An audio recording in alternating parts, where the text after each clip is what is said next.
रामनगर के पास एक छोटे से घर में मोहन अपनी पत्नी सीमा के साथ रहता था। एक दिन सीमा बोली, एजी, सुने हैं पास के मंदिर में जो भी मन्नत मांगता है उसकी इच्छा जरूर पूरी होती है। मैं सोच रही थी एक बार वहां जाकर देखूं। अरे भाग्यवान, ये सब बस कहने की बातें हैं। हमारे नसीब में तो बच्चा लिखा ही नहीं है शायद।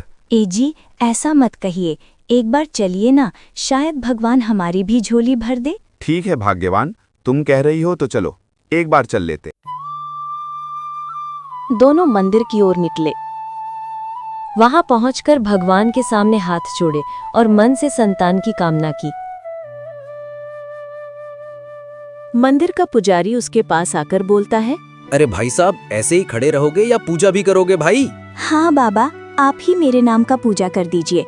मैं जो आज मांग के जा रही हूँ, जैसे ही वो पूरा हो जाएगा हम दोनों खुशी से आके पूजा पाठ करेंगे। अरे बहन जी, आप चिंता मत कीजिए, जो भी इनके दरबार पर आया है कभी वो खाली हाथ नहीं गया है। मुझे विश्वास है आप भी नहीं जाओगी। अरे ठीक है बाबा जी, मैं अब चलता हूँ। इनका आशीर्वाद रहा तो मैं जल्द ही आऊंगा। एजी, हमारी शादी को 6 साल हो गए, अब तक भगवान ने हमें संतान नहीं दी। आखिर हमने कौन सा पाप किया है? भाग्यवान, हमने कोई पाप नहीं किया। शायद भगवान का कोई कारण होगा। एजी, ये सब छोड़िए, पहले आप काम पर जाइए, बहुत लेट हो रहा है। ठीक है भाग्यवान, मैं काम पर जाता हूँ और आज थोड़ा लेट आऊंगा।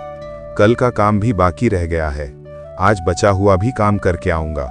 मोहन हाथ में कुदाल लिए काम पर निकल गया।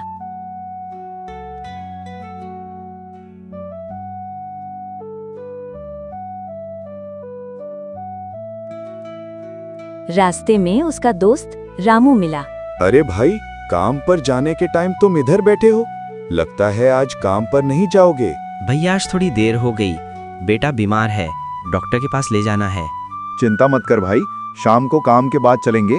दोनों अपने हाथों में एक कुदाल लिए सेठ शाम के यहाँ काम करने के लिए निकल जाता है। अरे दीदी, सुने आज आप मंदिर गई हुई थी? अरे हाँ बहन जी, सुबह ही गए थे। वो सविता बहन ने बताया था मंदिर के बारे में। अरे तुम झूठों का इस भगवान पे विश्वास करी बैठी हो। कुछ नहीं होगा ये पूजा पाठ से। तुम किसी शहर के डॉक्टर के पास जाओ और भगवान पर से विश्वास हटाओ। तुम सही बोल रही हो दीदी, लेकिन भगवान पर से मैं विश्वास कभी नहीं हटाऊंगी। चाहे मुझे बच्चा हो या ना हो, मैं तो भगवान को पूजती रहूंगी। और जहाँ तक बात रहा शहर के बढ़िया डॉक्टर के पास जाने का, तो मैं वो भी अपने पति से बात करती हूँ। तुम सही ठीक है बहन जी, आप जैसा करो, हमको उससे किया मतलब। मैं तो तुम्हें अच्छी बात बताने आई थी। मैं अब चलती हूँ, तुम भी अपना काम करो, मैं भी काम करने जाती हूँ।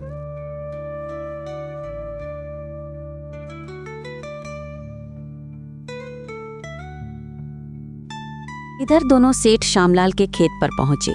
सेठ गरजते हुए बोला, रोज लेट से आते हो, अगर ऐसे ही चला तो काम से निकाल दूंगा। मालिक, वो मेरा बेटा बीमार हो गया है, उसी के कारण लेट हो गया हूँ। अगली बार से ऐसा नहीं होगा मालिक। हाँ जमींदार जी, ये सही बोल रहा है। और मैं भी आज थोड़ा मंदिर चला गया था, इसी कारण आने में लेट हो गया हूँ। अगली बार से ऐसा नहीं होगा मालिक। अब तुम सब मेरा मुंह देखते रहोगे या काम करने भी जाओगे? दोनों सेठ जी के खेत की ओर चल देता है और खेत पहुंच के काम करने लगता है। ए रामू, आज तो कुछ ज्यादा ही लेट हो गया भाई, चल अब घर चलते हैं। हाँ भाई, शाम के 6 बज रहे हैं, चलो घर चलते हैं, बीवी बच्चा इंतजार कर रहा होगा। दोनों घर की ओर निकल जाता है।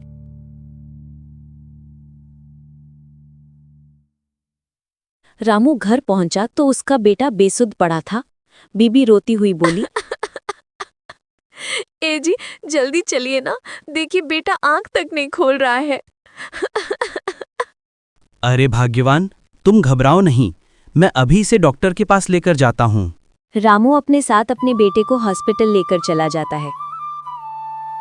जी, आप तो आज हद ही कर दिए हो, इतना लेट काम पर से कौन आता है जी?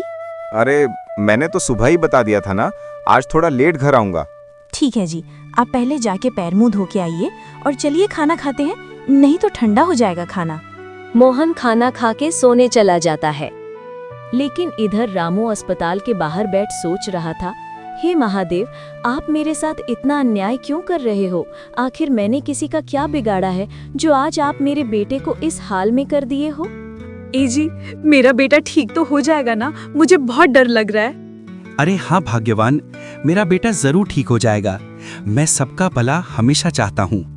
तुम देख लेना, आज मेरे बेटे को कुछ नहीं होगा। तभी आईसीयू रूम से डॉक्टर आता है और रामू से कहता है, रामू, अगर तुम 2 मिनट भी लेट मेरे पास लाया होता तो आज तुम्हारा बेटा मेरे हाथ से बाहर था। अब खतरे की कोई बात नहीं है, अब सब कुछ ठीक हो गया है।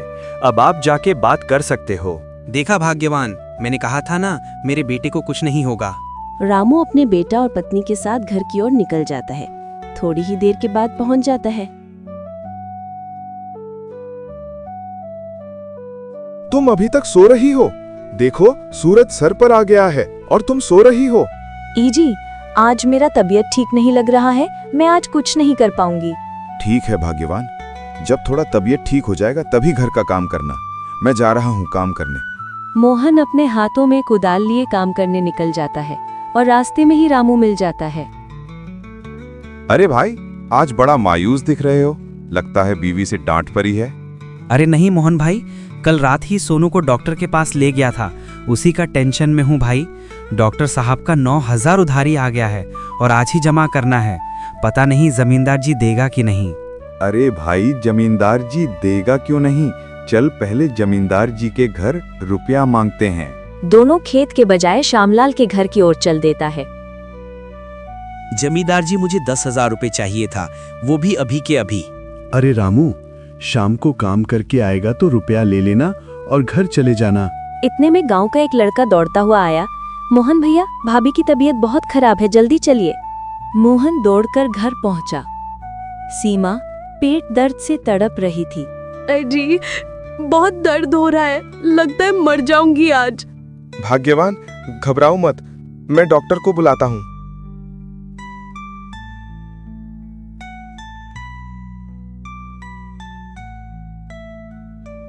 डॉक्टर आया, जांच की और हंसते हुए बोला, भाई चिंता की बात नहीं, तुम्हें पापा बनने की बधाई। सीमा की आंखों में खुशी के आंसू थे। 6 साल के इंतजार के बाद भगवान ने उनकी मुराद पूरी की थी। ए जी, चलिए ना अब तो मनोकामना भी पूरा हो रहा है ना। चलिए ना आज मंदिर, और थोड़ा रामू भैया के यहाँ भी घूर फिर लेंगे। ठीक है भाग्यवान, चलो। तुम बहुत दिनों से रामू के यहाँ भी नहीं गई हो। दोनों सबसे पहले मंदिर जाकर आशीर्वाद लेता है और फिर रामू के घर की ओर निकल जाता है।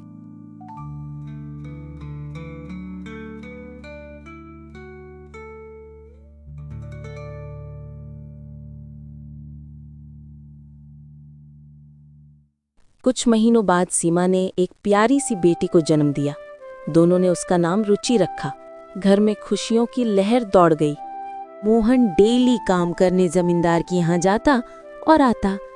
ऐसे ही कई साल तक चलता रहा और अब मोहन का बेटी भी 4 साल का हो गया था। एक दिन, सीमा, मैं सोच रहा था अब जमींदार जी के यहाँ काम छोड़ दूं और अब खुद का कोई काम करूं। जी, तो इसमें सोचने वाली कौन सी बात है? आपका जो मन कर रहा है वही कीजिए। भाग्यवान, मेरा बेटी भी 4 से 5 साल का हो गया है। कुछ सालों में शादी करने लायक हो जाएगा। अगर मैं जमींदार जी के यहीं काम करता हा तो शादी कैसे होगा? मुझे समोसे बनाना अच्छा लगता है। गांव में कोई समोसे की दुकान नहीं है। सोचता हूँ समोसे बेचूं। अगले दिन मोहन और रामू ने मिलकर गांव में मोहन समोसे वाला नाम की दुकान खोली। पहले ही दिन भीड़ लग गई। लोग समोसे की तारीफ करते नहीं थक रहे थे। देखो, पहला दिन ही काफी अच्छा धंधा हुआ है। ये पूरे 2100 है और ये मेरे लिए काफी है। जमींदार जी दिन के सिर्फ 350 ही देते थे और दिन भर धूप में काम करना पड़ता था। पापा, अब आप मुझे नया खिलौने लाके दोगे ना?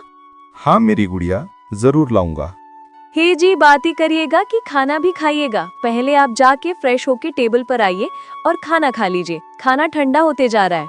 सच में भगवान, आप कभी किसी को खाली हाथ नहीं लौटाते।